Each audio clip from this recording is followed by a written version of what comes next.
Good Monday morning, just half an hour to the open here in Hong Kong, in Shanghai and in Shenzhen. You're watching the China Show. I'm David Ingles with Rebecca Choong Wilkins. Our top stories this morning. Asian stocks fall while safe havens rally amid concerns over health of the US economy.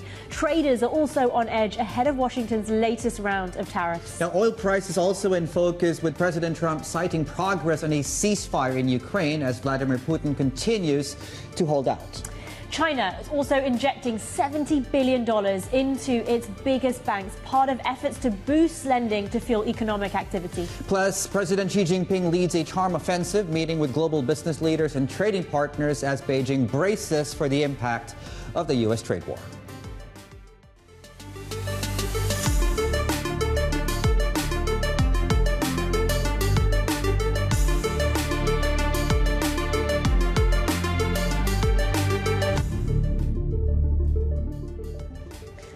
A very good morning to all of you. That's the only thing good about really what's going on. An extremely ugly day for risk assets, and we're barely at 9 a.m. here in Hong Kong. So apart from obviously the damage you're seeing across these equity markets, you're also getting a further downdraft across U.S. futures, not on your screens as well. Things like the VIX futures are pushing even higher.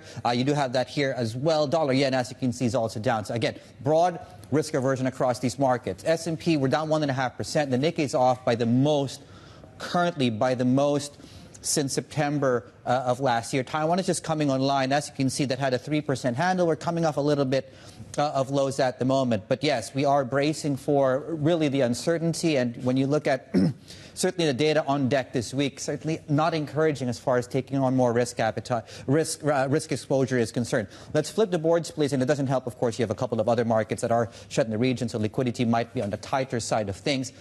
We are likely going to see, as you can see, a further pressure coming through across equity markets when these Chinese markets open up. Dollar China 726 on your screens as well. We are in the thick of earnings season. We'll talk about that. As far as sector-specific the focus is concerned as far as the equity market, so it's banks, for example, that massive cash call. We now have more details on that. You have gold. We talked about gold.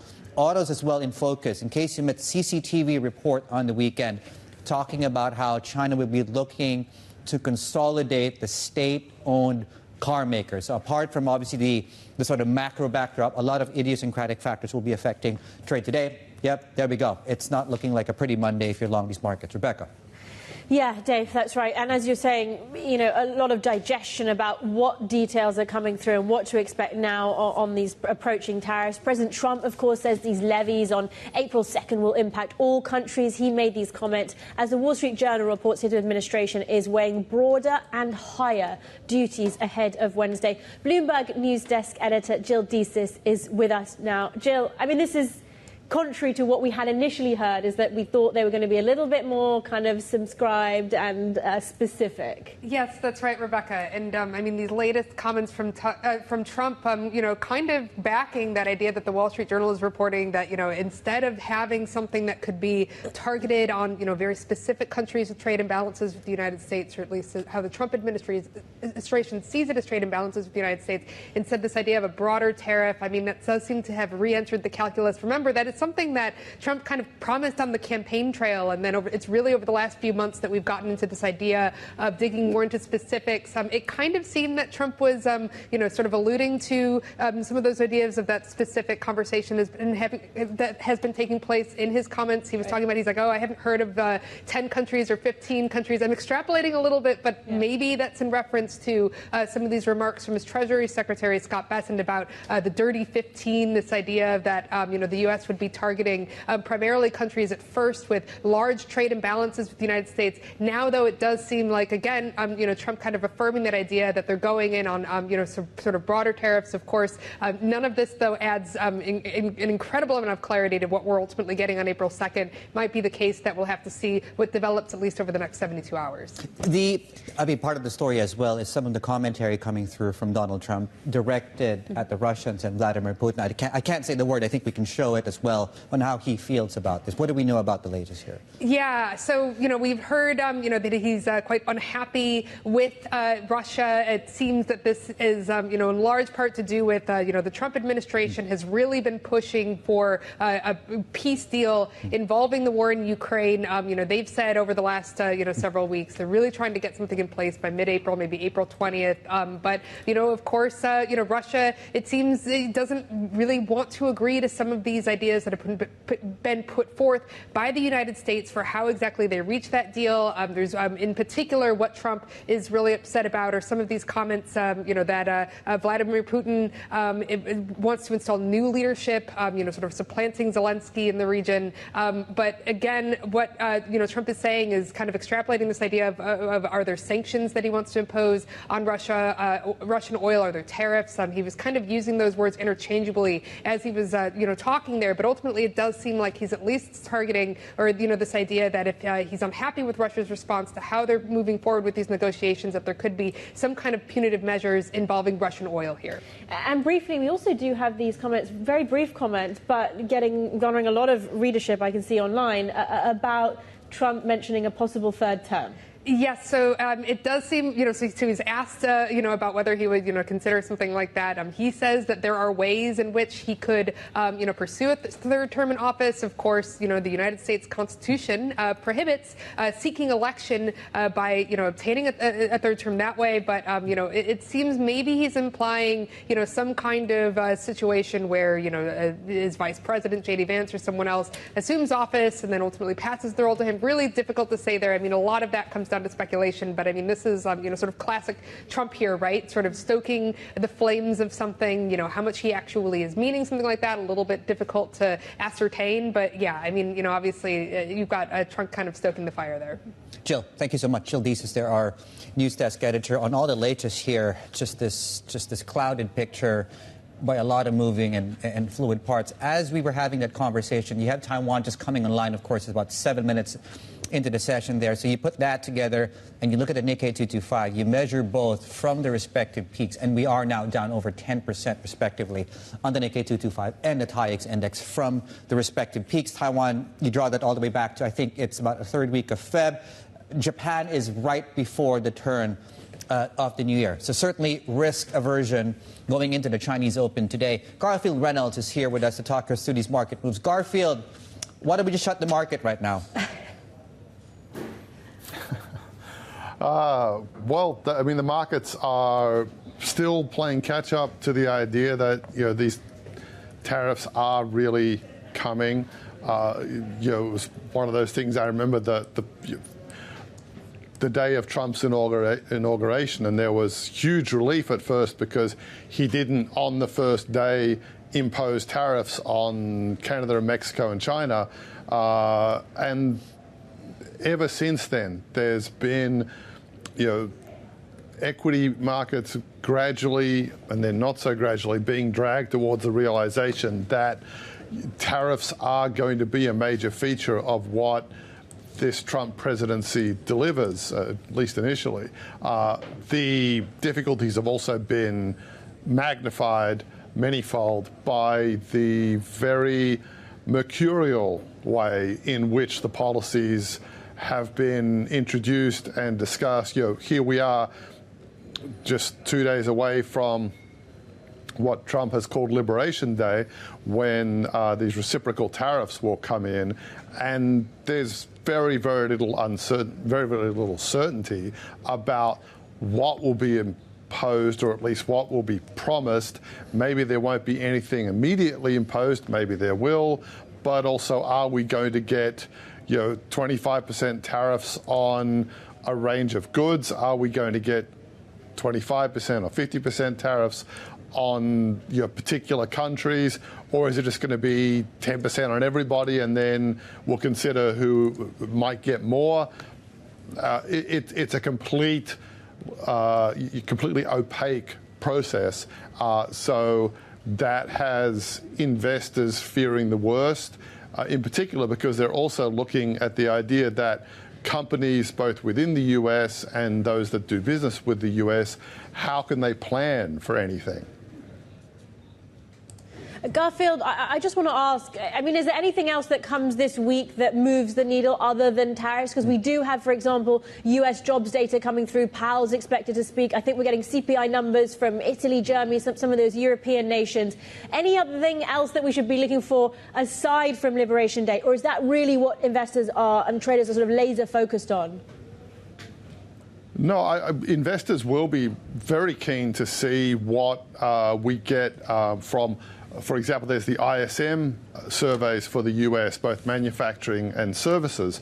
So, and of course, there's non-farm payrolls. So those are some pretty key data releases, especially because the concern that is lurking at the back of investors' minds is that we are heading towards a stagflationary environment, and that is, among the big worries of tariffs. They both are likely to drive up inflation in the short term and drive it up at a time when, without tariffs being introduced, you would be hopefully seeing a very smooth extension of the disinflationary trend that we've had as the post-pandemic drivers of inflation were eliminated. So, and then the growth hit is the other side of that coin, along with the concern that the Fed and other central banks are not going to cut as fast as they need to because of the tariffs. So those releases are going to be very important. Tomorrow's RBA meeting will also be interesting to see how that central bank, which had been saying it wasn't engaged in a big easing cycle, how it's now looking at things amid these uncertainties. Garth, thanks for setting us up for the week and what looks like a pretty ugly day potentially in markets today. That's Garfield Reynolds, who leads the Markets Live Asia coverage for us. And coming up, we'll still be, at least us on this side of the fence, laser focused on tariffs with Wendy Cutler, former acting deputy US trade representative, plus Societe Generale's global chief economist will be with us too as we look ahead to Wednesday's reciprocal levies coming in. And we are counting down to the open of trade in Shanghai, Shenzhen and Hong Kong. It looks like it's going to be a very busy start to the week. You're watching The China Show.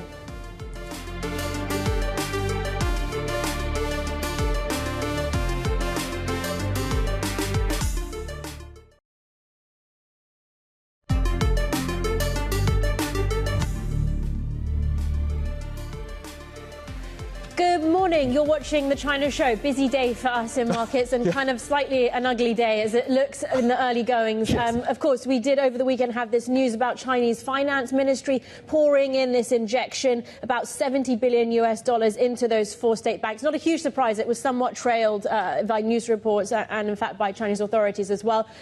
Talking about Dave's point earlier about the market, I mean, HS Tech, we're on correction watch there. I think we're about 1% off. Is that right? We're around sort of down. We've been flirting with that level. Yeah, we've been flirting with that level. We're down straight 3 weeks now. Elsewhere, data, we have March PMIs coming in. I mean, I don't know if we're really expecting a big bang from that. Stimulus not expected to show through. We're still in the throes of earnings. We have some property names coming through on that front. And talking about earnings, Country Garden came through over the weekend, posting this narrower loss, just for context. So narrow loss of about 33 billion yuan last year versus 178 billion yuan the year before. But just to put that all into context about what that means if you're an offshore investor, only 0.6% of offshore debt has been recovered from Chinese developers. So if you're talking about these sort of defaulted developers, even when we're watching for earnings, the restructuring is still very, very slow, although, of course, they are all promising to continue apace through this year. And finally, sectors, gold, cars. I mean, gold, we've seen this rush into safe haven assets as well, Dave. Yeah, so it's gold, it's these stagflation trades that I think we showed them to reviewers, right? So gold tips, and I think Goldman has this sort of pair, this index where you do, I mean, that's up 10% in March, really.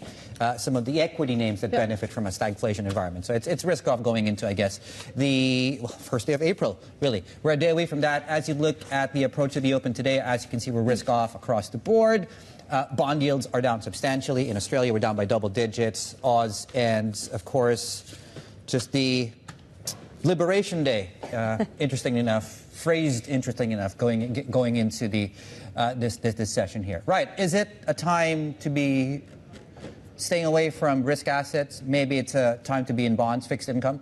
Let's get a sense right now. Julien, Houdain, head of global Unconstrained fixed income at Schroders. Nice to see you. Good morning.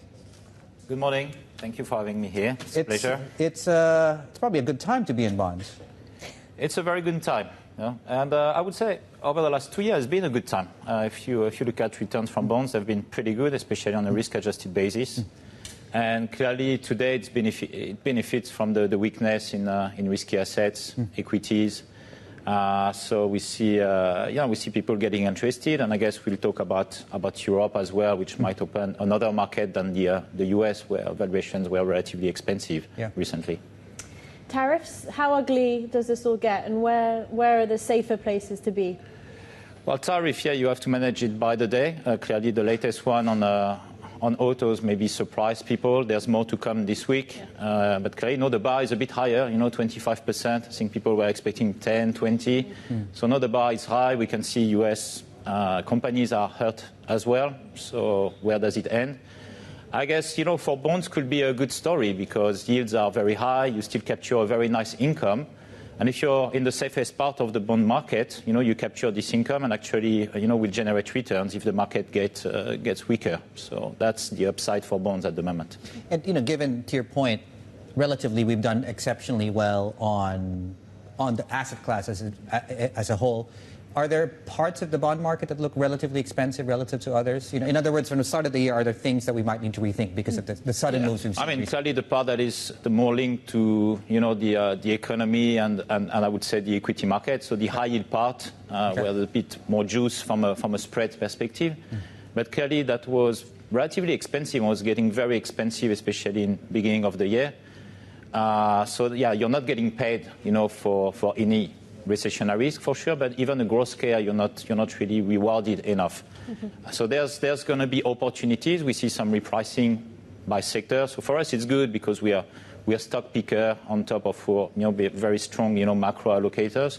So we will find opportunities, but clearly it might be early to jump into that trade yet. Better to be on the more defensive part of the market, investment grade, and much safer at the moment. Okay, so that move up into quality. I'm just looking, US high yield, just last week, widening by 23 bips. It is pretty high. Asia high yield also, of course, a lot wider than the US. At what point do you think it's safe to start dipping your toes into that end of the spectrum? So that's the risk. You're looking at, the moves, but they are from a very, very low base. US markets were pretty much at the tide since 1998. So you need to look at where you start. So you need a bit more compensation at the moment, given the uncertainties. But there's also, good stories. The consumer in the US, is still relatively strong. So you don't want to get too gloomy, too early. And there will be opportunities. And if you want to balance the portfolio, we are starting from a position very defensive because you had time to get out of that, riskier assets over the last few months. So for us, it's a great opportunity to re-risk portfolios. We just need to be patient. Obviously, we are dependent on the volatility created by the US. Thinking about that sort of re-risking that you're mentioning, US, Asia, IG, those spreads are widening. They're back in the sort of 90s. How much wider do you think we can go from here? Well, a recession is, 160, 170 basis points on investment grade. So I would say the fixed income market are very different than the equities. They tend to be quite binary. Either you trade very tight or you trade very wide. So I would say something above 100 on US investment grade and would be interesting. And, we are not investing we not buy the index. We are basically active fund manager. So we'll pick the right bonds, the right sector as well. So we've got a lot of analysts working pretty hard at the moment to find these opportunities. And, outside of the macro, what are you keeping your eye on? Well, I guess for us it's pretty much the opposite. Everybody is very gloomy. It is the sentiment is pretty low. But valuations got expensive as well. For example, in Europe, we see part of Asia is getting expensive because we see the flows out of the US.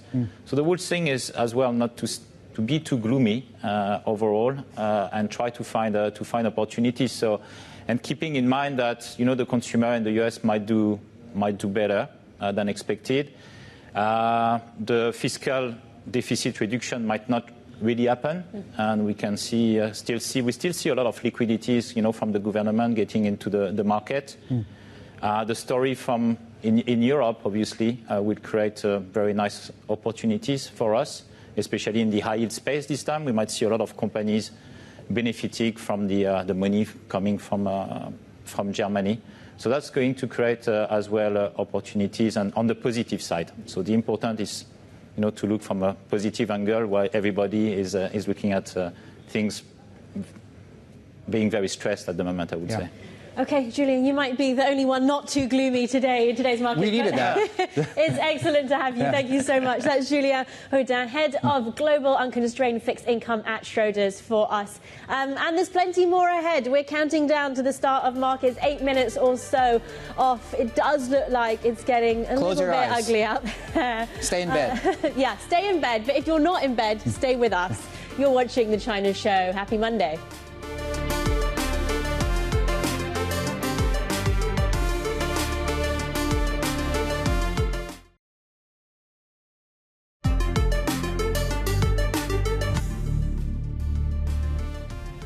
Good morning.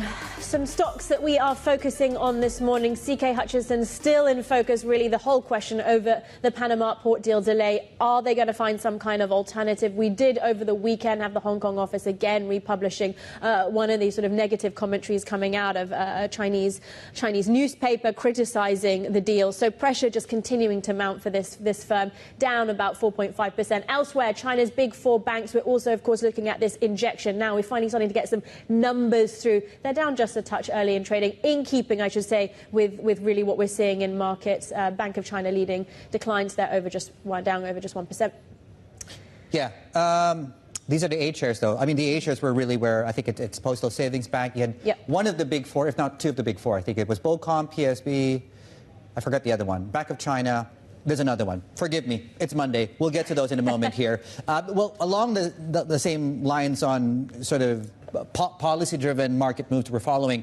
So CCTV reporting that China is planning to merge or restructure some of these state-owned car makers. And as you can see, Dongfang's already out the gates, 5.5% to the upside. So we'll track this very, very closely, along with other names that might actually move into the onshore markets open. As you can see, it's risk-off just about across the board. So at these levels, we are going to be opening in a correction, technical correction, on the Hang Seng Tech Index. In case you missed that, Japan is already down 10% from the peak, as with Taiwan. We're also getting some data coming through in the form of March PMI numbers. The estimates against the prior, we are expecting, based on the consensus, a pickup across both. That's and the open is just ahead. Happy Monday. You're watching The China Show.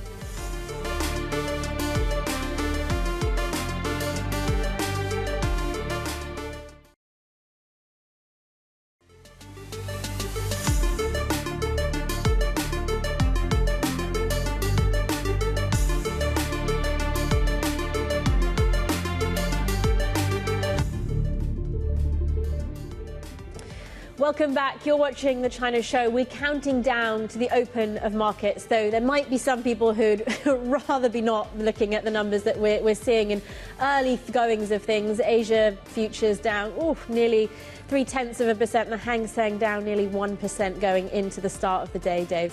Yeah, a lot of this beyond the normative, really, when you look at what we're used to for this time of the day. But certainly given the news flow and the uncertainty out there, it's understandable there is a rush towards the exits today. Plus, of course, more commentary, strong commentary out of the U.S. president. We're also getting some data coming through in the form of PMI numbers, which we'll get to you in a moment here. So we're looking at, plus it's the end of the quarter, right? So there's that sort of mechanical sort of element to markets as well to close out the books here ahead of April Fools. And you kind of hope that we are in some iteration of that universe going into the open and the out of the Ides of March, as they say. Okay, we're looking at 0.25% to the downside. We have been holding steady just above this sort of uptrend, this key trend line on your moving averages on really most of the major benchmarks onshore, despite, of course, this sort of period of consolidation we've seen in the Hong Kong markets. In fact, when you look at the Hong Kong markets, we should be opening up in correction territory on the Hang Seng Tech Index. That's right below the 5,500 level, so we're about 30 points thereabouts there below the key level. As you can see, everything is lower at the open. Your big tech plays, everything from Tencent to Xiaomi on the way down. Dollar China, we'll show you a chart later on, because it does seem stretched on technicals to the upside. So we might see slightly more weakness coming through in the yuan. It doesn't seem we'll get to the peak this year without pushing into some strong resistance as far as that's concerned. We'll get to the PMI numbers in a moment here. Very, very quickly, China banks on your screens very, very shortly. Asia market, these are the four that are hitting the market with this placement. Ministry of Finance, of course, backstopping that. These are the A shares involved, just over 70 billion, that's US dollars. Very quickly, we'll talk about this other story in a moment here, but we're looking at the car makers, Dongfeng, Chang'an, and other state-owned automakers. After that report out of CCTV, this orientation towards consolidating the industry. Plus, of course, you have some of your gold mining stocks. And, of course, Country Garden is an earnings story. And narrower net loss, we're up 2% in the early goings. We have some PMI numbers out. Yes, PMI March numbers coming through, and actually both edging up. So manufacturing PMI 50.5 coming in. That's higher than the estimate, just a touch. 50.4 was the estimate on that. And non-manufacturing PMI at 50.8. The estimate was 50.6. So somewhat of a beat there, but really we're waiting actually for perhaps next month, the month after, to start seeing the effects of that stimulus really showing through in a more pronounced way. Yeah, we'll have a look at it. Into context here, I think we're highest in about 11 months here. I'm curious to see what the sort of new export numbers are looking like. We'll have a look at the data and get them to you once we sort of collate that information for you. But really the backdrop here is an economy that does need more support, and we did get the latest move on the weekend in terms of the fiscal power via the state-owned banks, with the finance ministry injecting about $70 billion into the country's biggest banks, or four of some of the biggest banks there, through a share placement, following up, of course, on Beijing's earlier pledge here to beef up those capital buffers. Steve Engel, our Chief North Asia correspondent, joining us right now from Shanghai to talk us through this latest move. Yeah, Steve, the four banks in focus, it's an A-share placement. We knew this was coming.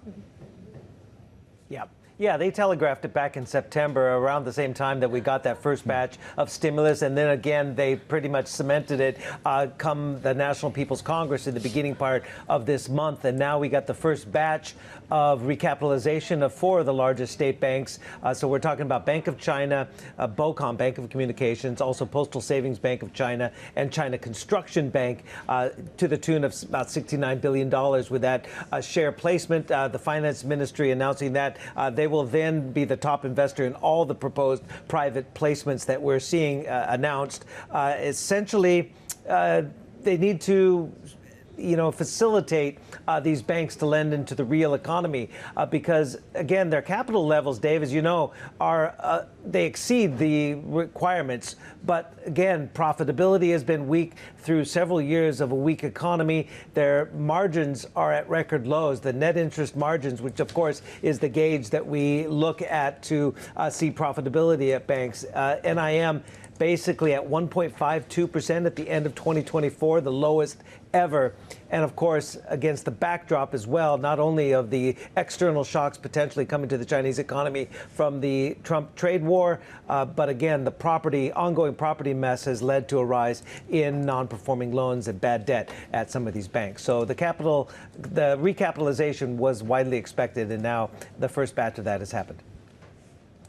I mean, Steve, thinking about those external shocks that you just alluded to there, we did see a sort of flurry of moves both by Xi and other regional powers. I mean, Xi, of course, has made this big push to try and roll out the red carpet for global business leaders. Yeah. And then in terms of that broader trade push, we've also seen China, Japan, South Korea all calling for free trade, calling for stronger ties. I mean, just lay out what we're seeing and the extent, I guess, the possibility for its efficacy ahead of the Trump tariffs and so-called Liberation Day. Well, sure. I mean, if you look at South Korea and Japan, of course, export-dependent economies, in particular in autos. So if you're going to get a 25% increase in autos, that is something that is surely roiling the Japanese leadership and the South Korean leadership, to a lesser degree, perhaps the Chinese, but still, of course, they're a huge automobile producer and exporter. So we had the trade and industry ministers meeting in Seoul yesterday, and to discuss how the three economies can boost their cooperation on the economic side. So this was not the leaders, this was not a geopolitical summit or a foreign minister summit, but trade and industry officials. And they're also trying to, for many years, work at a free trade agreement between these three economies. No progress on that was necessarily revealed, but again, they're discussing it, and it's just another step forward to kind of mitigate that external shock coming from the trade practices of the White House. So not too much of a surprise that South Korea, Japan, and China are meeting. This would be ahead of course, perhaps of another trilateral summit between the three nations. Okay, Bloomberg's chief North Asia correspondent Stephen Engel in Shanghai there for us. And in fact, some of the companies that Steve is talking about, they're expected to play this role of being a sort of alternative bastion to some of those Trump tariffs to sort of try and buffer and continue to keep those trade lines open. But one company now very much in the focus when it comes to being caught in those US-China tensions, CK Hutchison down in the opening minutes, down about 3.5% so far. Bloomberg's conglomerate and media reporter Shirley Zhao is with us now. Shirley, I mean, just talk us through what's happened with this deal and where we are now, because there's been a lot of sort of back and forth about will they, won't they? Yeah. So CK Hutchison is expected to sign a definitive agreement with a consortium led by BlackRock on the Panama port sale by April the 2nd. And late last Friday, Hong Kong local media reported that CK Hutchison won't sign such an agreement on April the 2nd. And we also learned from sources that CK Hutchison is not expected to sign any agreement on April the 2nd. But sources are saying that the deal is not scrapped, works are still going on, and they need more time to sort out formalities such as due diligence. So that's what we heard from sources so far. And this is coming after Bloomberg reported earlier that China told state-owned enterprises to hold off any collaboration with businesses linked to Li Ka-shing and his family. And also some Chinese state agencies have been looking into the deal for any potential national security breaches or antitrust breaches. And pro-Beijing newspaper Da Gongbao reported last Friday that China's State Administration for Market Regulation is also looking into the deal to safeguard market competition and public interests. So we can definitely see that a lot of pressure is piling on CK Hutchison to sort of change their consideration and even, pull out of the deal. But I think it's worth noting that CK Hutchison is not selling their ports in Hong Kong and mainland China.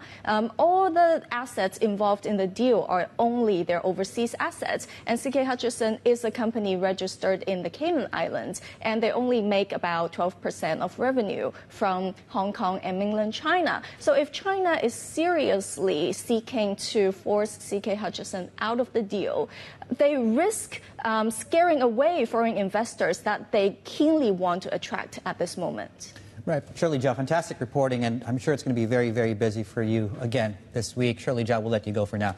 Conglomerate reporter and media reporter there on the latest here on what we know, the black and white and the various hues of color in that spectrum there. Let's talk more about the, speaking of China, and certainly Shirley was pointing out their state voices. In this case, we're talking autos here. So you have state media reporting that Beijing is planning to merge these big state-owned car makers amid the stiff competition in the domestic market. Let's bring in Danny Lee, our Asia transport reporter. Danny, what is Beijing trying to signal here? So Beijing is signaling its approval to merge state-owned car makers, many of which have fallen behind in this electric vehicle transition, where we've seen privately run firms like BYD and Geely, who have been really very successful, capitalize on the demand for electric vehicles. And then for the state-owned automakers who have really been focused on gasoline sales, they've fallen behind, just like the foreign automakers have, and for those who are combined in joint ventures as well. So there's been a real struggle. And so the news that over the weekend is that from a top official from the State-Owned Assets Supervision and Administration Commission is looking to put this M&A and restructuring together. And we've seen a whole host of names bandied about in the recent months, such as Dongfeng and Chang'an. And as you can see, the stock of a lot of these state-owned car makers are rising today. So it's quite an important signal, as you'll probably see more news around mergers and restructuring in the months and potentially years to come. Okay, thanks, Danny. Well, yeah, years to come. We'll stay chatting with you. Bloomberg's Asia transport reporter Danny Lee in Tokyo. There's plenty more ahead. It's a busy day in markets. A big sigh ahead of this week. Get us some coffee. You're watching The China Show. Stay with us. This is Bloomberg.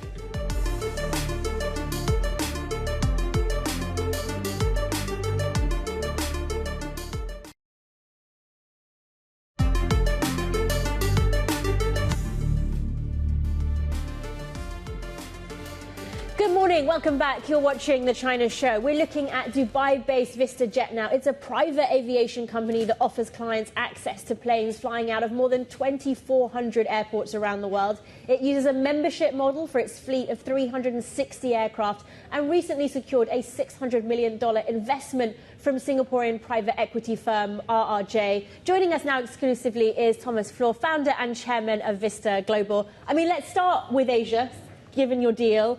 Is that where you're seeing most growth? Like, where is the most demand coming from today? Good morning. How are you? Definitely Asia is a bright spot for the company. The market was actually down about 3 or 4%. We grew double-digit, 15% in the region last year. It's all over Asia, really. It's the long haul that is really holding foot for us. And with the introduction of the 7500 2 years ago, that's a global express. You have a 17-hour non-stop range, and especially where this region is a big, big growth driver for us. Right. So with this new cash injection, what do you plan to do with the money? How do you improve the product? Well, it's a combination of the new growth initiatives that we have as a company, and at the same time, it's deleveraging the company. So it's a combination of an effect. But we're very, very proud to have RRJ out of Asia, and with the connections they have in the region, etc., it really puts a big focus for the company in this region here. So a great job for the team to have connected with RRJ. And talk to us more about some of those growth strategies, I guess, for the US, which is about half of your business, versus what you're trying to do here in Asia. Well, US is half, the other half is rest of the world. Connecting Asia with the United States is now possible. When I was here last time, we didn't have the 7500 yet. We have the largest fleet of 7500s, 18 of them. And it's an ideal connection from here to the US, from here to Western Europe, which was before a one-stopper. Now it's non-stop. So it's an ideal positioning for this aircraft out here. Right. So I was going to ask you as well, what are your plans for the fleet, for example? Because it does seem that it's increasingly long haul, the increasing footprint of the business now? Yeah, we'll eventually upgrade the 7500 to the 8000, give another hour and a half of range to it. But what we see as a macro trend here in the region is actually the conversion. Rather than owning an aircraft, companies come and actually just do the subscription. Right. An interesting stat is about the total aircraft ownership in Greater China is down 30% from 2017. Whilst we have been more than doubling in the region. So a clear shift from full asset ownership to a simple subscription. Just buy the hours and you have access to a fleet of over 300 aircraft rather than just 1 or 2 for a corporation. Right. You remind us, I mean, right before you came in, you actually reminded, the last time we spoke was before the pandemic, right? So I'm guessing some of our viewers might be wondering, how does the business model work? You mentioned subscription, how does that work? Sure. We would identify how many hours you actually need on which aircraft type. Let's say if it's a transcontinental needs you have, you would sign up for a Challenger 350. You can combine it with a intercontinental long-haul contract. You can interchange. You can really just use it exactly the aircraft you need. You would typically sign up for a 3-year agreement, and you simply pay for the hours that you're subscribing to.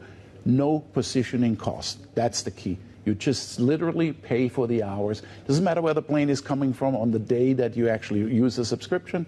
And then you have exactly the hours you need. You can upgrade during the contract, and you know it's basically a 5-page agreement rather than the complications and the risks of owning an airplane with the depreciation and the cost, et cetera, et cetera. When you're talking about the sort of increased appetite that we're seeing for a membership model, what kind of volumes are you talking about here in terms of what you're seeing coming through? Well, I mean, totally around the world, we're doing over 100,000 flights per year. So that's more or less like every 2 minutes, either a takeoff or landing somewhere around the world. And those are stunning figures. I remember in 2019, just before the pandemic, we grew 3x as a company in that 6-year period. So, you know, immense investment into the infrastructure, immense investment into the fleet. Over 5,000 people the company has today and in all the different locations. So it's a true global player.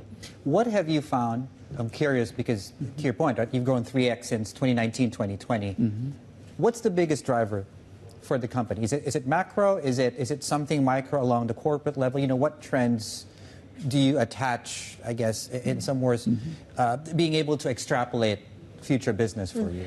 I think it's the macro trend to move away from aircraft ownership. Think about all these publicly traded companies. Right. Today, you know, having an aircraft on the balance sheet it's an efficient business tool, but you really need to own this aircraft. You know, it's one of the things that the shareholders look at first. Why is there a corporate jet? And with us, it's a OPEX, right? It's a operating business expense that you have rather than a CapEx of buying an aircraft. Right. And it's just so much more simple. So we see corporations using the efficiency of a business jet. And, you know, basically exactly doing the schedule that you want to do. Sometimes 2 or 3 hops, 2 or 3 meetings per day in the region that you can do so efficiently. Highest speed internet, you're basically using as an office in the sky. So corporations understand the true business benefits whilst they want to reduce the cost and taking the most efficient, financially also efficient business model. And I'm curious, is there a threshold, I'm sure get this question a lot, is there a threshold beyond which it makes sense to just own my own corporate jet, whereas, you know... Planning for the future, Dave. Planning for the future. Well, yeah. It's good to be aspirational. I'm planning for tomorrow, you know.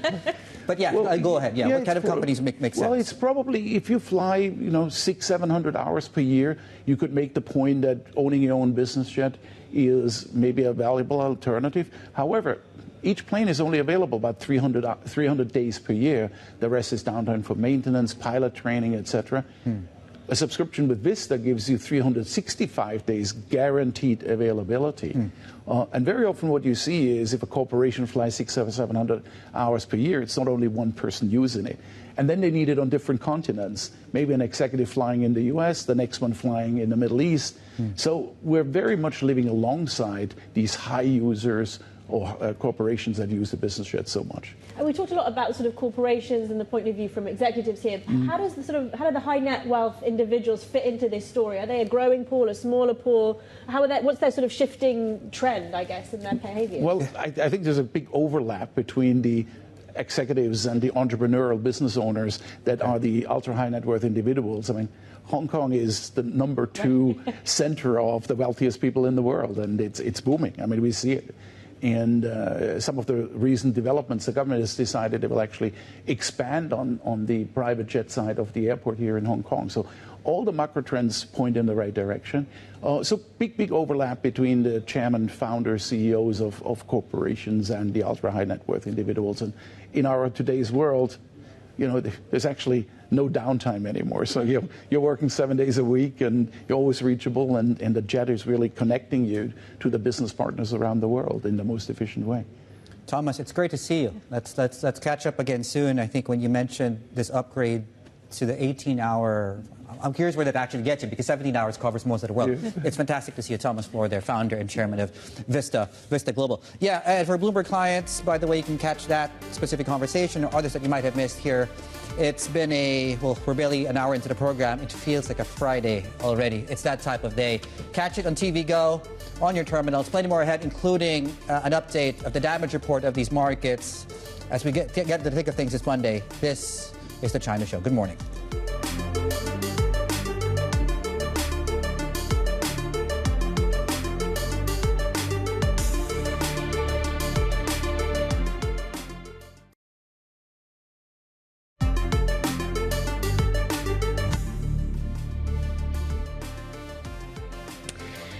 morning and welcome back. You're watching The China Show. Some breaking lines just across the desk now. Elon Musk speaking in Wisconsin, I believe, and saying no plans for the government to use Dogecoin. Dave.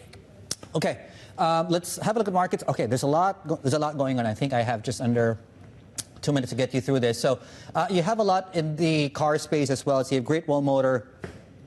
This is really on the back of earnings that came in at about estimates. We are getting a sort of sell in the news here as far as that's concerned. Not on your screens, though, is the sort of broader picture of just risk aversion out there. I think part and parcel, of course, of why perhaps we're seeing some upside in some other auto names is down to this other separate story of CCTV reporting that we might actually see some consolidation here within the SOE part of the auto sector. Baidu 2.6% to the downside. That is actually down to this, the start of the autonomous robotaxi service in Dubai. Yeah, I mean, in some ways, no great surprises, right? We've just seen leaps and bounds from the likes of BYD and some of these private operators really kind of turbocharging almost a generation ahead some of their other peers in China. First 100 fleet there, fully autonomous RT6 robotaxis in Dubai this year. So that's really looking forward in terms of just guidance there as well. Okay, the state of these markets, the sorry state of these markets. Let's have a look at that. So we're down over 1% on the benchmark itself, and as you can see, it's just really extremely ugly day. Leftmost side, equity market damage, led by the downside we're seeing in the Nikkei 225. Taiwan, and not on your screens, but coming up later on will be, of course, Thailand, which is a separate story. So you have Japan, Taiwan, and Thailand as your three worst performing markets, I believe, globally this year. Thai markets on Friday, because of the earthquake, were halted, so that reopens today. We'll talk more about that and other things in the second hour of the China Show.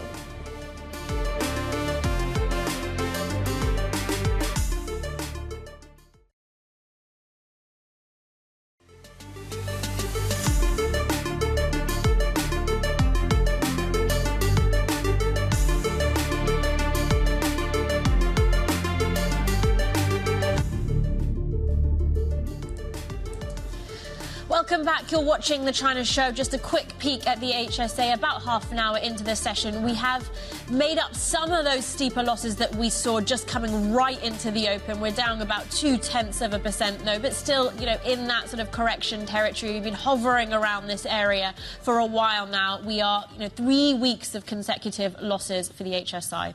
Yeah, and it's looking like this might be a fourth, actually, if things don't improve. I think when you look at the PMI numbers, slightly better.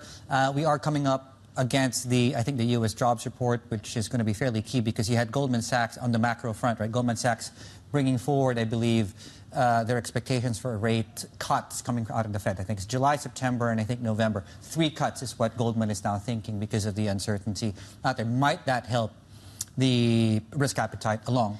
But yeah, it's one of those days really where I think you're sitting on the sidelines, and for good reason, given the uncertainty out there ahead of Liberation Day in about 2 days or so. What is certainly still catching a bid, apart from some of the stagflationary bets, like there's a GS index on that, is gold hitting a record. We're up 40% now, give or take, here over the last 12 months or so. In fact, on gold mining stocks, that's also playing out there. But I think to a lesser extent, in some cases, like some of these Chinese names, for example. Flip the page, please, because to some extent, we have been, there we go, to the point we were just making there, priced really as far as how much better can things get for a lot of these gold producers are concerned. Right, a bit technical right now. We're looking at the Chinese currency, still in the tariff story, but I think this is quite important because if you look at the correlations between the Chinese currency and the EMFX, for example, this chart might actually help things along, right? So to the upside, dollar China upside, and borrowing this chart, by the way, from our colleague Mike Wilson, helping us understand that for us to get to the peak of the year, which is, as you can see, north of 730, we will need to run into very strong technical resistance. In fact, this will look, on a momentum basis, look fairly stretched, even just above 730, let alone at about that level. So just watch us very closely at how things play out. This might actually prove a very good anchor for risk assets, not today, but maybe in the coming days when the sort of clarity comes, we get more clarity on what's going on here. Asia Pacific is off 1.7%. U.S. futures are down at 0.75%. Nasdaq futures are off by about 1%. A couple of markets are shut in the region, but it's probably a good day to be shut right now with the Nikkei off 4%. Taiwan is up 3%. So, yeah, not a good day to be long risk assets. Yeah, absolutely. Well, for more on markets and what we're seeing, let's bring in Bloomberg MLive strategist Mark Cranfield. Mark, I mean, let's start on tariffs. And I think with China, we've sort of been somewhat vague talking about Liberation Day, but we also, of course, will have the results of this review of China's compliance for phase one. That's specifically what investors will be looking at in one sense when it comes to Beijing and Beijing's response.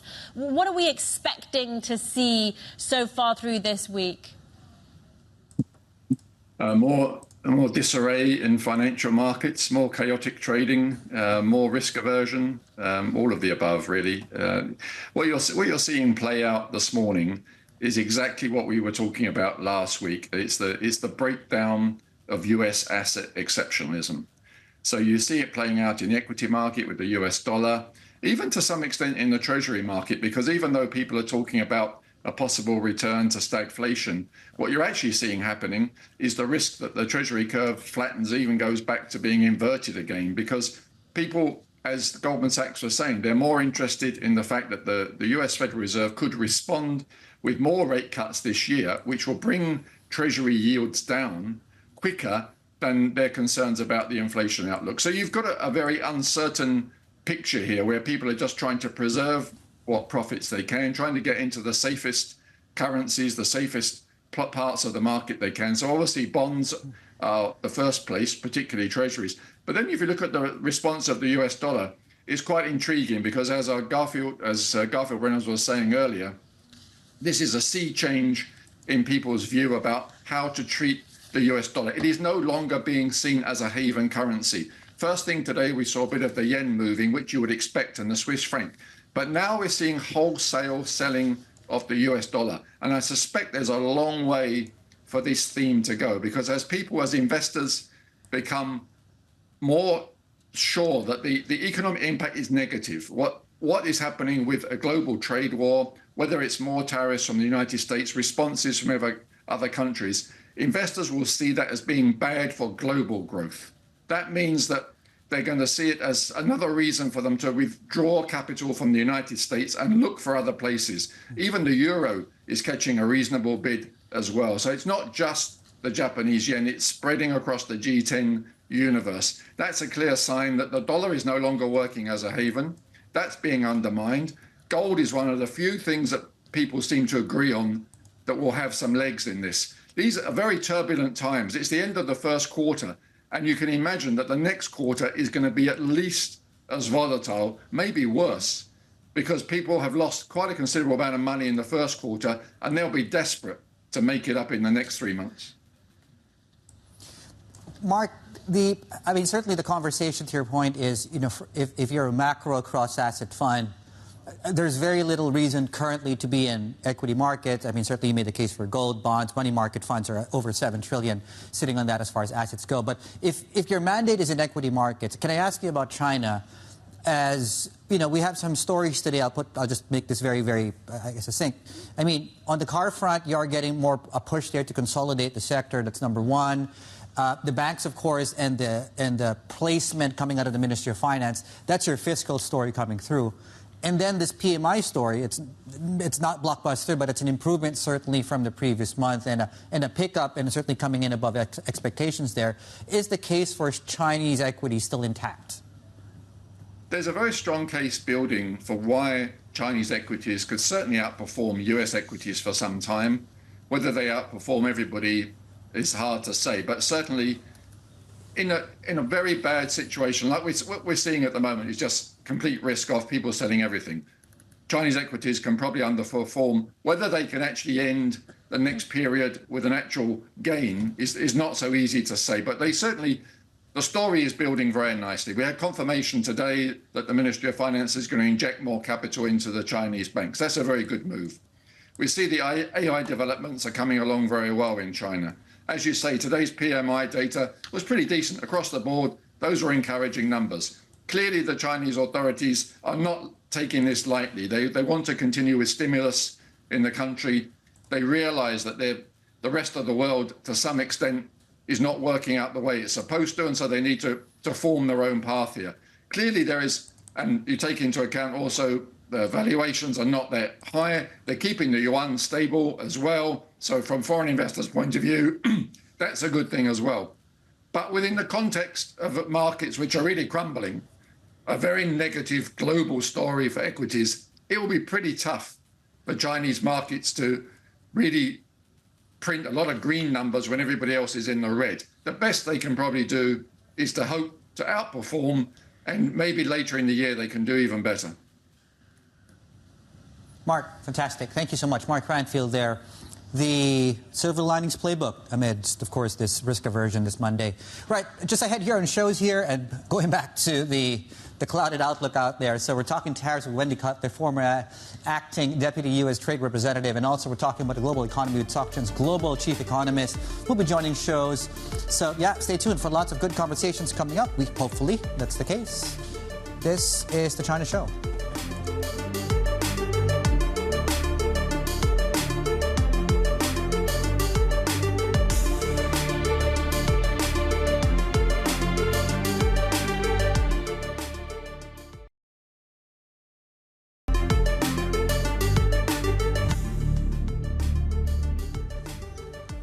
Welcome back. Good Monday morning from the Asia Pacific. So, yeah, lots to look ahead to this week, if your plate's not full already. 10 a.m.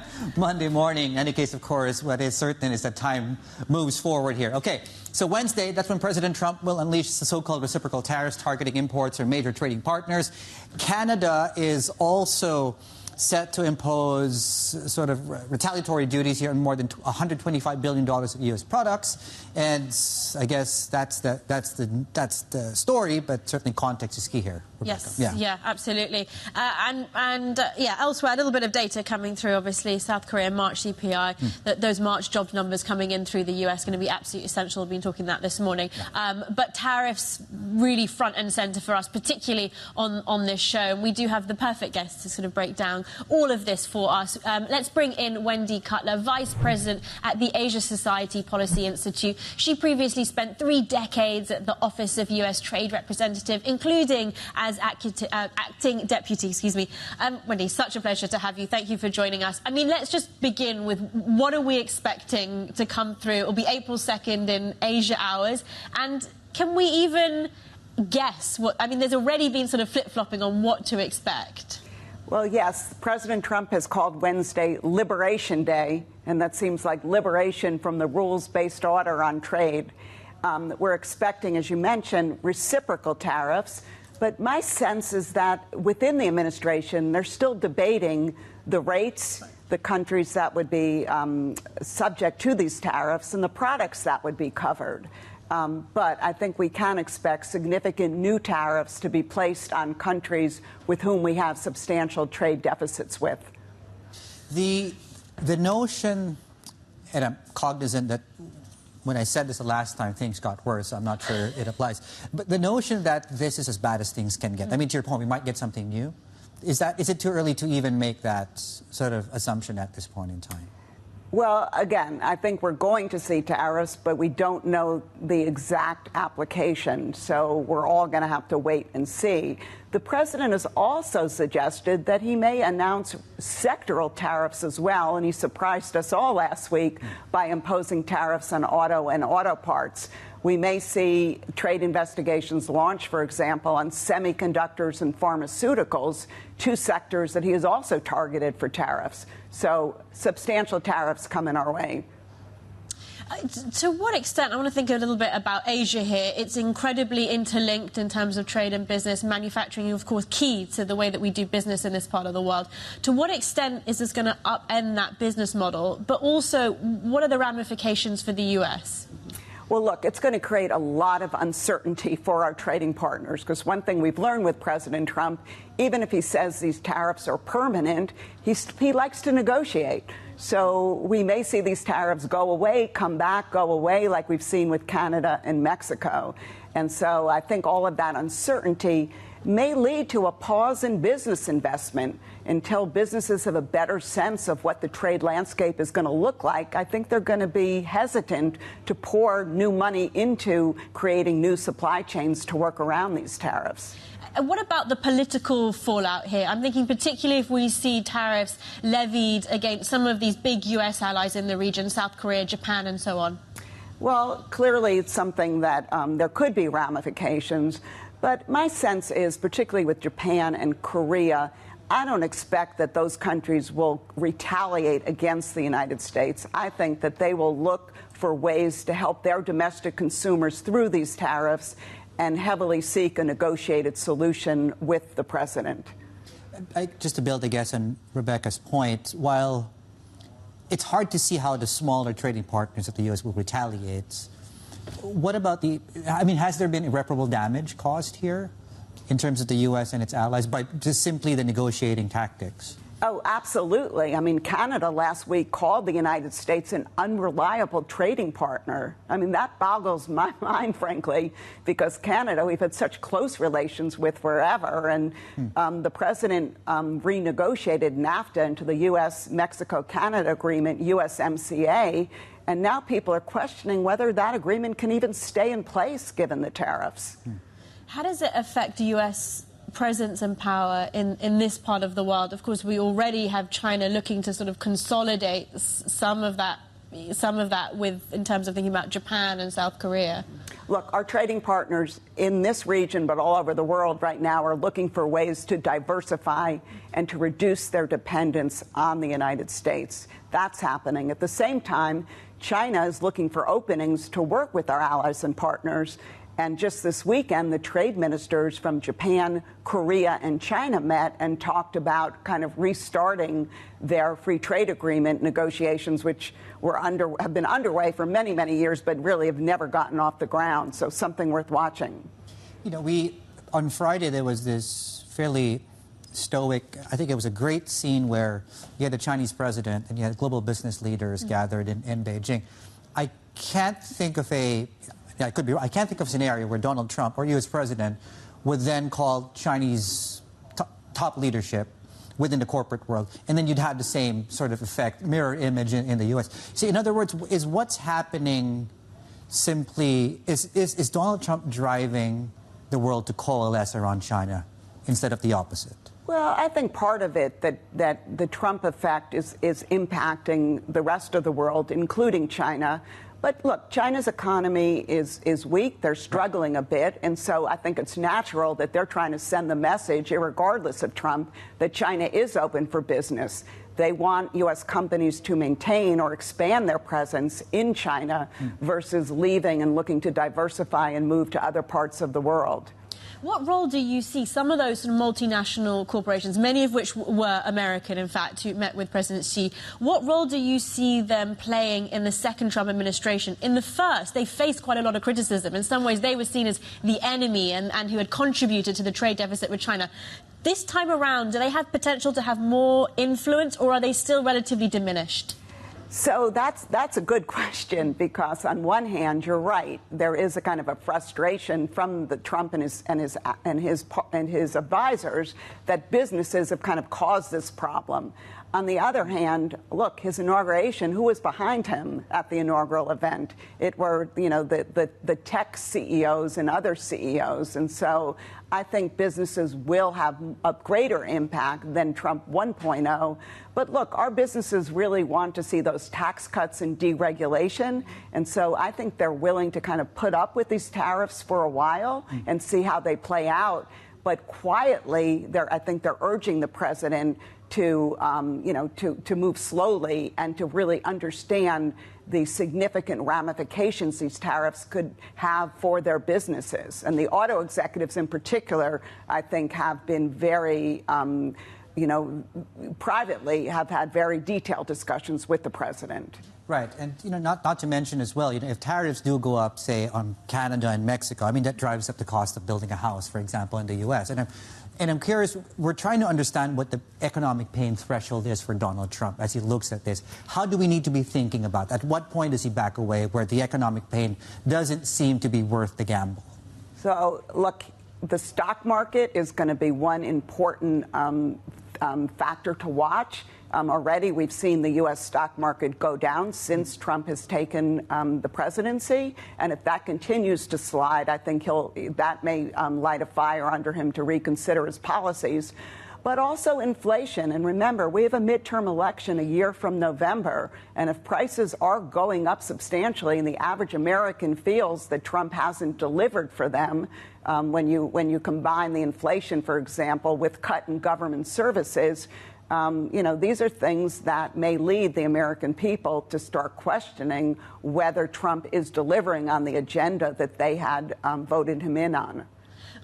I'm curious about what is the most common question that you get when you're in this part of the world about President Trump? And where is the biggest sort of gap or the biggest question mark for people here? So the biggest question mark seems to be, is he serious about these tariffs, or is he just using them as negotiating leverage? And it's a hard answer to respond to, because this time around, unlike Trump 1.0, he's talking about revenue, that tariffs provide revenue, and he needs that revenue to offset his tax cuts. Right. When he referred to the auto tariffs, he called them permanent. And so, yes, I've been getting lots of questions on that. What does he mean? Does he want to negotiate? We would like to negotiate. But again, are these tariffs, are they going to be here for the foreseeable future? What does a win look like for Donald Trump? I think a win looks like he imposes the tariffs. Countries come to him. They say they want to lower their tariffs. They ask him what more they can do. They invest a lot in the United States. And then he negotiates some big trade deals with some of them, and he calls them the best deal ever. And we kind of go on. Yeah. That's a multi-year process, though. That doesn't seem to be an executive order type of... The best deal ever. Yes. This would need to play out over at least a period of months, if not longer. Absolutely. Okay. TBDE, as they say, the best deal ever. Wendy, fantastic. Thank you so much. Wendy Cutler, Vice President at the Asia Society Policy Institute. Right. For our Bloomberg clients, you can check out that conversation we just had with Wendy and others that you might have missed here on TV Go. On your terminal, scroll back if you want to catch some of the other big stories, of course, that we covered earlier on. It's a market sell-off taking place this Monday. Plenty more ahead. This is Bloomberg.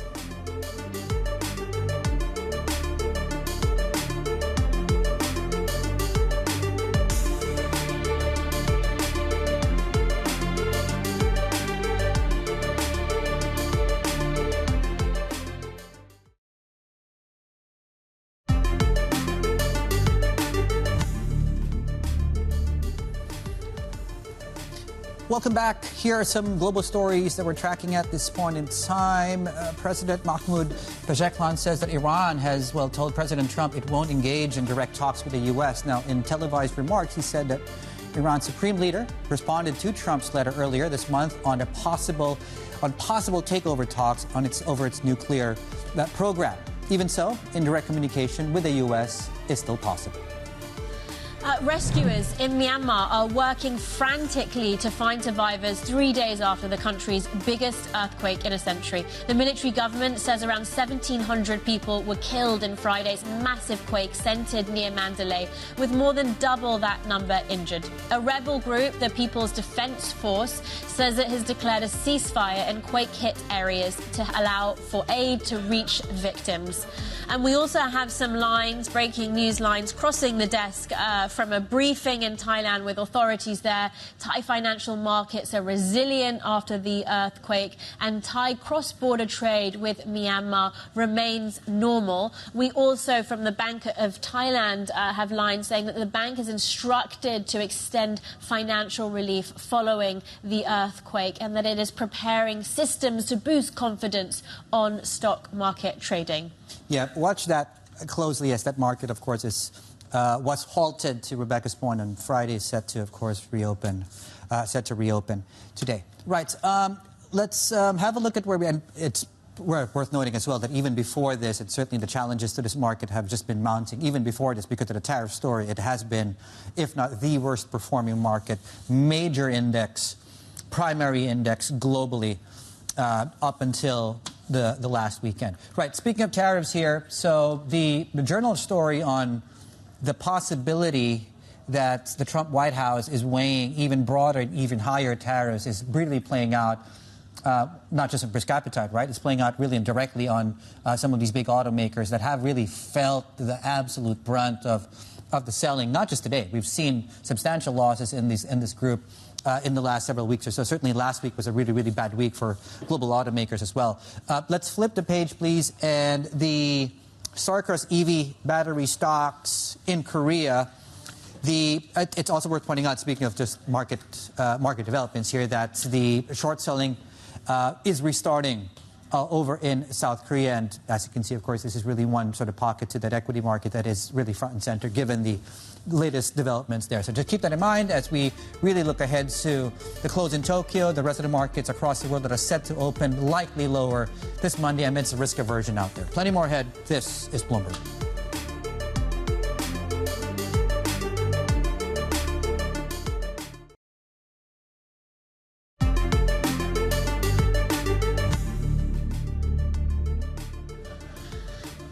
And welcome back. It's 11:29 a.m. in Tokyo. Japanese markets about to go for their lunch break now, and it's a pretty ugly day. We are down 3.8% in the Nikkei, 3.2% in the topics, Dave. I mean, no great surprises here. It's really a story about sort of the risk off around some of the tariff news that's coming in.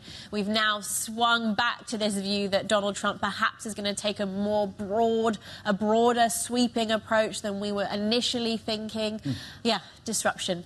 He's also talking about a third term. Yes.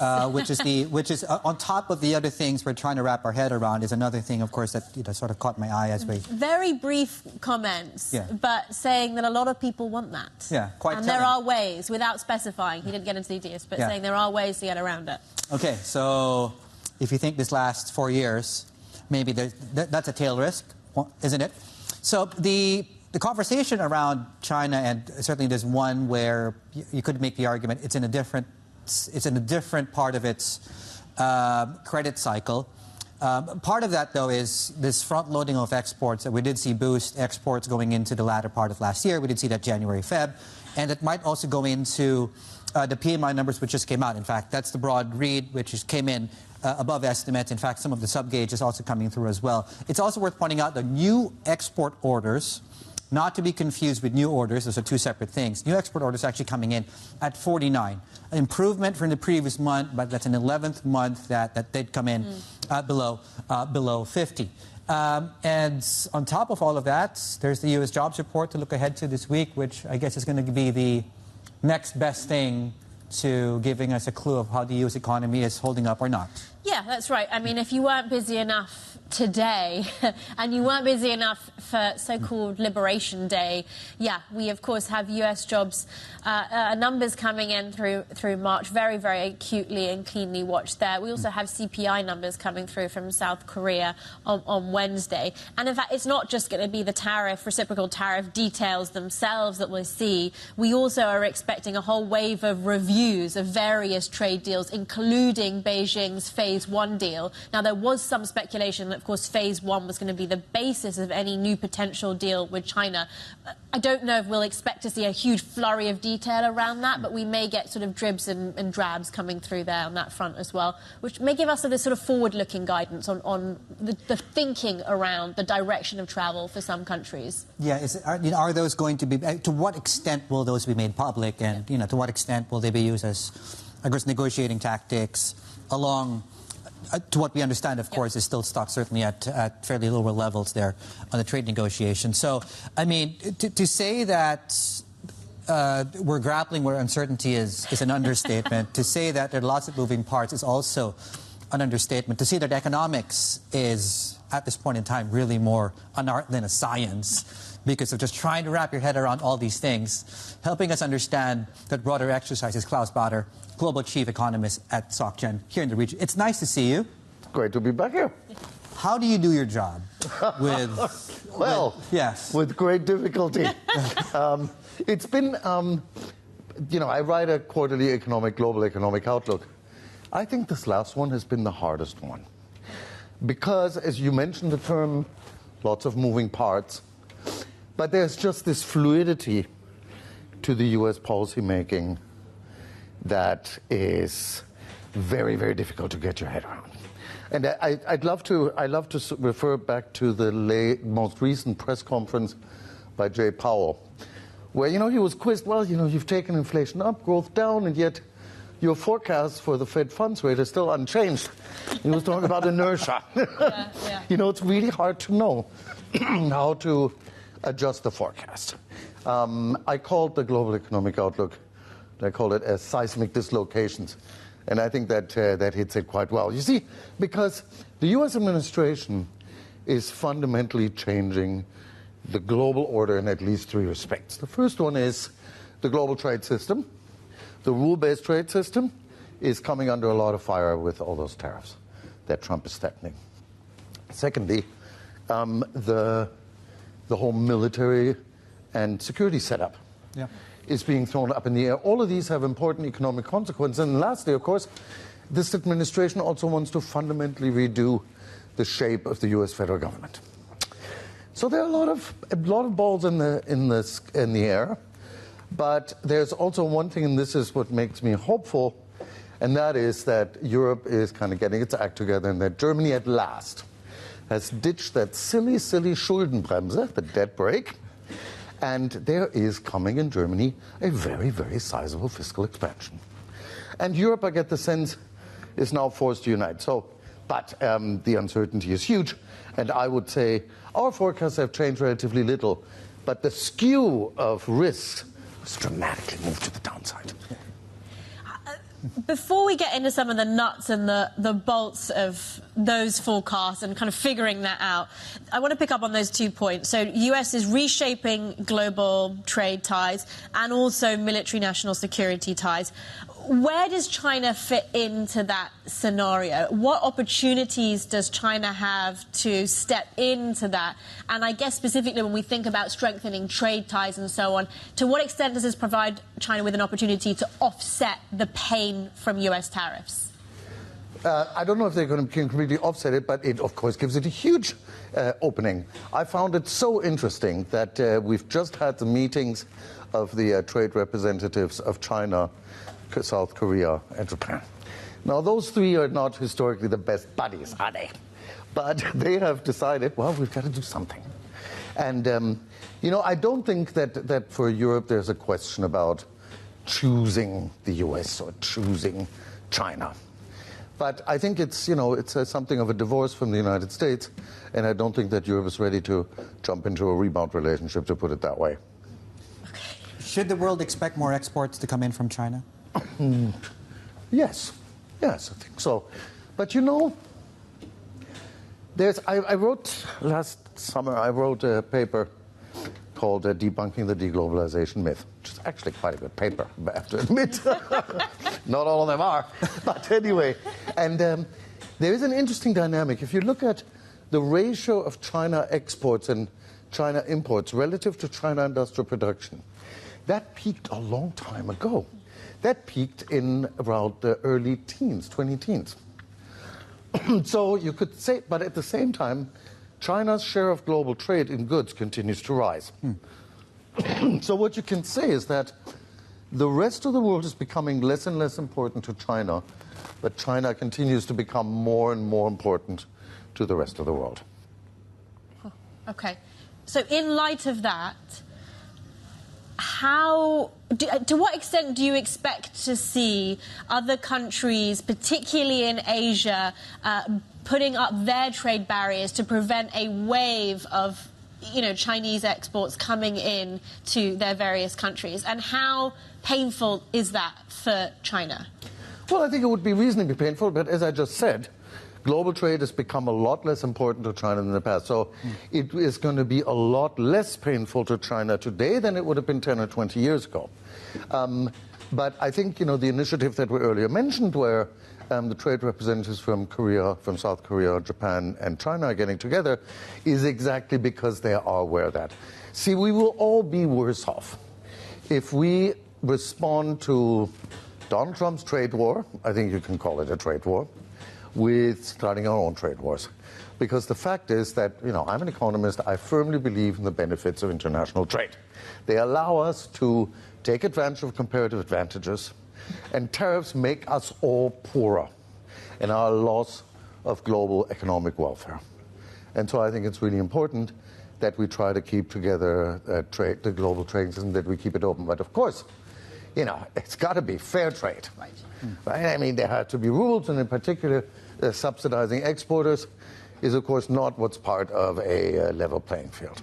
So in this part of the world, to your point, it's somewhat more manageable when it comes to, China and other, importing, exporting nations in Asia. I guess there's two potential models. One is that everyone becomes more protectionist, isolationist, puts up trade barriers.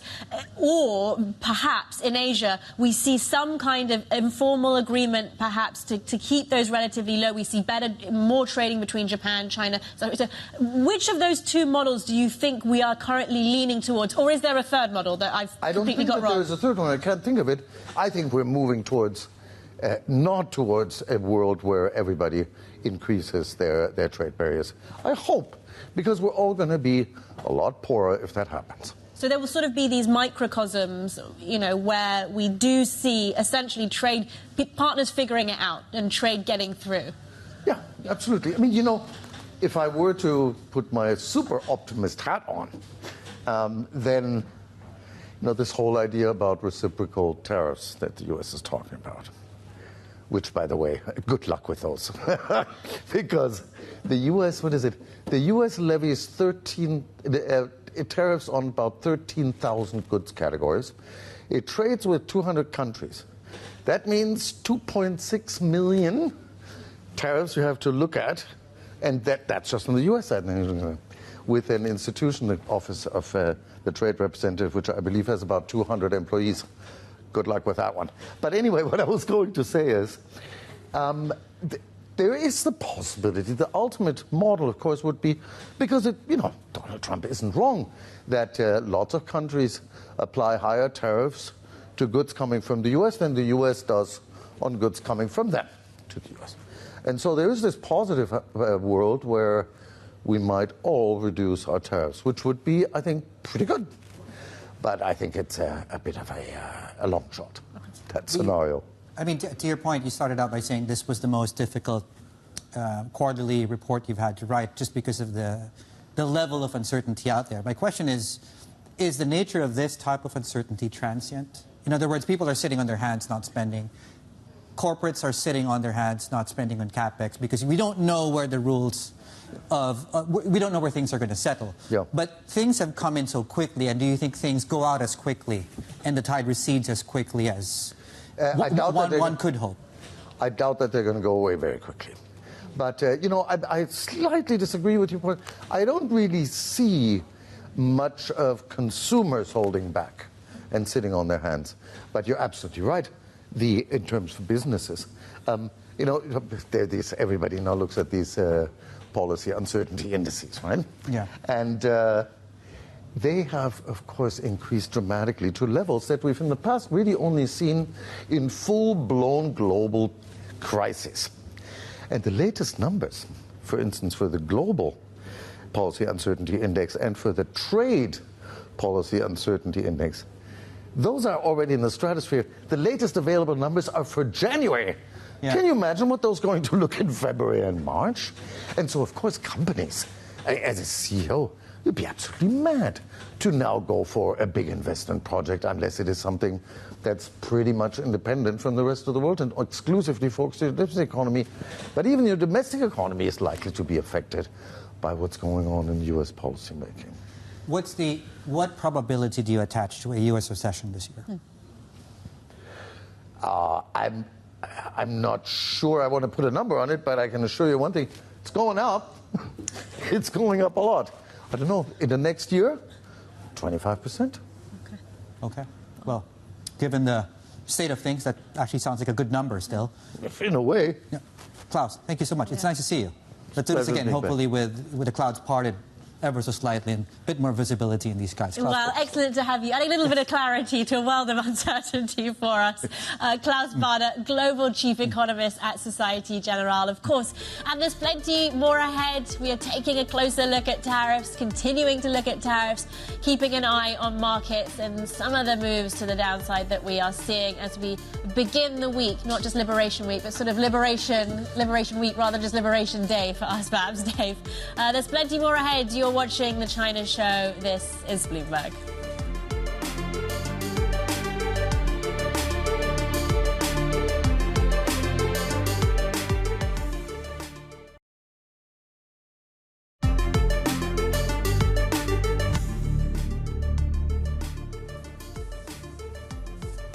Right, welcome back. So, I was about to say the big story, but we've had a lot of big stories over the weekend. One of the bigger ones. To pick one. Why don't we go with well, we were waiting for this one, actually, because it was telegraphed, but then we have a number now. We have the banks involved, and you have the finance ministry in China coming in and basically injecting about $70 billion into some of the biggest banks in the country. Share placement, there's a dilution effect, there's obviously the tier 1 capital effect, there's the does this expand the capacity to lend effect, is there demand to lend? Let's bring in Bloomberg Intelligence, Francis Chan, to talk us through, of course, the initial thinking here on what happens here. Francis Chan, our senior analyst, is with us right now. So, I mean, we're all yours. Are you surprised by the 4 names involved here? Like, how did we come up with these 4 names?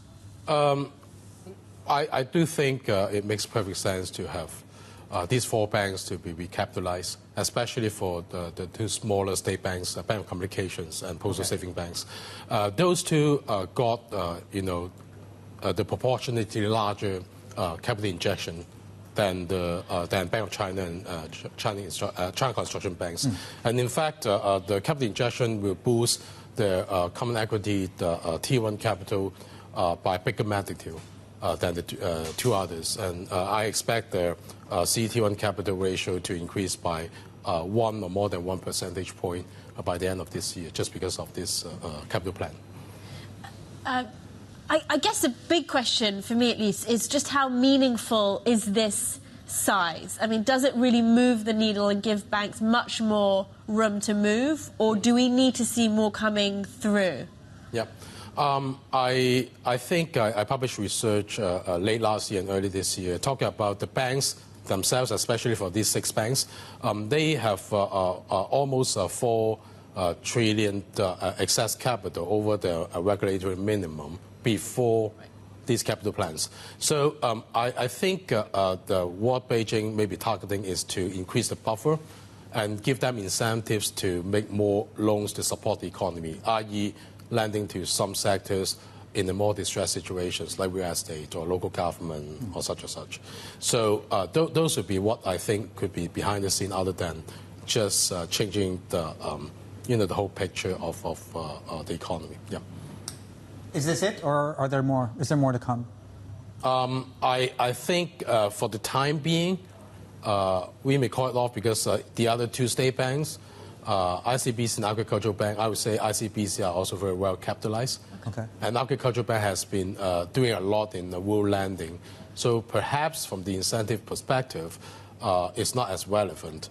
But any of these are not coming with direct cost to shareholders, especially in terms of the earnings per share dilution, as we discussed earlier. Yeah. For these 4 banks on an annualized basis, for instance, for BOCOM and PSBC, their annualized EPS dilution can come up to mid-teens to high teens, not as reported in the disclosure announcement. So shareholders may also want to be mindful for the dilution impact.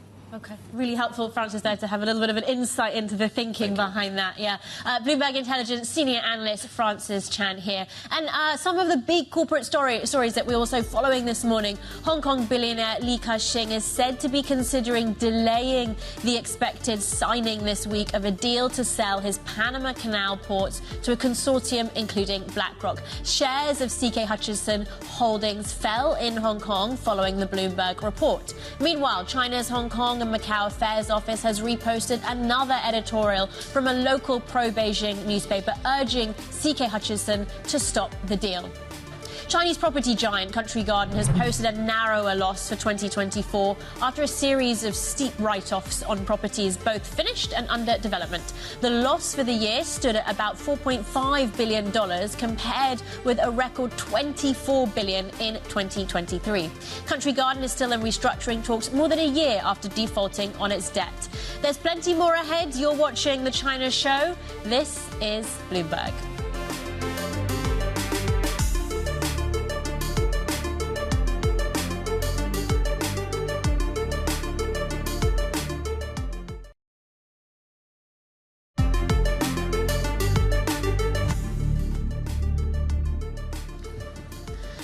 Good morning. You're watching The China Show. Beijing turning on the charm ahead of a fresh round of U.S. tariffs expected. Chinese President Xi Jinping met with global business leaders on Friday, striving to project an image of openness. It's very consistent with what we've seen so far, and in fact, consistent even with what we saw at CDF, what we saw at Boao, even what we saw Ding speaking at Davos earlier this year as well. It reminds me of this. There was a moment, and this goes back several election cycles in the U.S.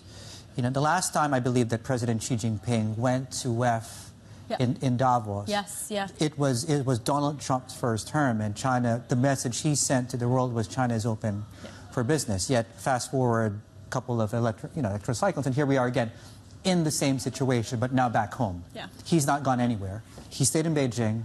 And the global business elite have come to see him. Yeah. And what a strong message that sends, just under a completely different set of circumstances. It's interesting. So I was at Davos this year, and that sort of contrast was really interesting, because at that point, of course, President Trump was just come into power. Yeah. He gave a virtual address at Davos, but really it was almost like the cheap seats, even though there were lots of discussions around China and so on. But really where people wanted to be was at the inauguration. That has somewhat shifted now, but it does speak to this question of what role these multinationals are expected to play, or what role Beijing would like them to play when it comes to negotiating potential deals and adding to pressure with Trump's reciprocal tariffs coming up. We asked Wendy Cutler about this, of course, because initially in Trump's first round, U.S. companies had a tough time. They sort of felt and were targeted with criticism from Trump because they were seen as, firms that had essentially added to the trade deficit issues. But now it's a very different message that's being sent, particularly from Xi, when it comes to geopolitics, for those multinationals, a really direct appeal. We can just take a listen now to what President Xi was saying.